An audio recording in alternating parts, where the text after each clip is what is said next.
നമസ്കാരം. കോൺഗ്രസിന്റെയും മുന്നണിയുടെയും അന്തസ് പണയം വെക്കാതെ നിലപാടുറച്ച നയം മുറുകെ പിടിച്ച് ഭൂരിപക്ഷം എണ്ണിപ്പറഞ്ഞ് UDF നിലമ്പൂരിൽ നേടിയ വിജയം വരുന്ന നിയമസഭാ തെരഞ്ഞെടുപ്പിനുള്ള വിജയ സൂചനയാണ്. 12,000 വോട്ടിന്റെ ഭൂരിപക്ഷത്തിന് വിജയിക്കുമെന്ന് പറഞ്ഞിടത്ത് ഭൂരിപക്ഷം കൃത്യമായി ആ എണ്ണത്തിനടുത്ത്. ഈ കഴിഞ്ഞ 2 തവണ ഇടതുപക്ഷം വിജയിച്ച മണ്ഡലമാണ്. CPM സംസ്ഥാന സെക്രട്ടേറിയറ്റ് അംഗമായ M. സ്വരാജ് മത്സരിച്ചിട്ടും നിലമ്പൂരിൽ നെഗറ്റീവ് പ്രതിച്ഛായ ഉണ്ടായിരുന്ന ആര്യാടൻ ഷൗക്കത്തിനെ നിർത്തി UDF പിടിച്ചെടുത്തത്. UDFന്റെ ഭൂരിപക്ഷമായ 11,000-വും PV അൻവർ പിടിച്ച 19,650 വോട്ടും ചേർന്നാൽ 30,000-ഓളമാണ് നിലമ്പൂരിൽ സർക്കാർ വിരുദ്ധ വോട്ട്. പിണറായി ഭരണത്തിനെതിരായ വിലയിരുത്തലാണ് നിലമ്പൂരിലേത്.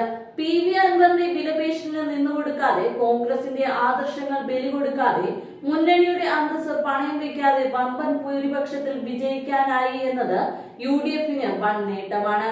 ആഭ്യന്തരവും വനം വകുപ്പും മന്ത്രിസ്ഥാനവും വിജയിക്കുന്ന 3 സീറ്റുകളിലുമൊക്കെയാണ് അൻവറിന്റെ ഡിമാൻഡ്. അത് മുന്നണിയിൽ എത്തും മുമ്പ് അകത്ത് കയറിയാൽ ഡിമാൻഡ് ഇനിയും വർദ്ധിക്കും. അൻവറിനൊപ്പം നിർത്തിയായിരുന്നു ഈ വിജയമെങ്കിൽ തെരഞ്ഞെടുപ്പിന് മുമ്പുണ്ടായിരുന്നതിനേക്കാൾ വലിയ അവകാശവാദങ്ങളാകുമായിരുന്നു അൻവർ പുറത്തെടുക്കുക. വിജയത്തിന്റെ ക്രെഡിറ്റ് എടുക്കാൻ അൻവർ മുന്നിൽ നിൽക്കുകയായിരുന്നു. കോൺഗ്രസിന്റെയും ലീഗിന്റെയും പരിശ്രമങ്ങളെ അൻവർ പുച്ഛിച്ചു തള്ളുമായിരുന്നു.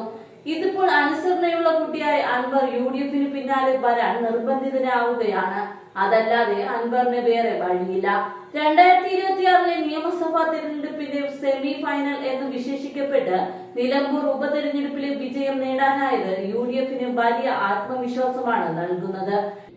ഇടതു നേതൃത്വവുമായി തെറ്റിയ PV അൻവർ രാജിവെച്ചതോടെ നടന്ന ഉപതെരഞ്ഞെടുപ്പുകളിൽ 11,077 വോട്ടിന്റെ ഭൂരിപക്ഷത്തിലാണ് ആര്യാടൻ ഷൗക്കത്ത് വിജയിച്ചിരിക്കുന്നത്.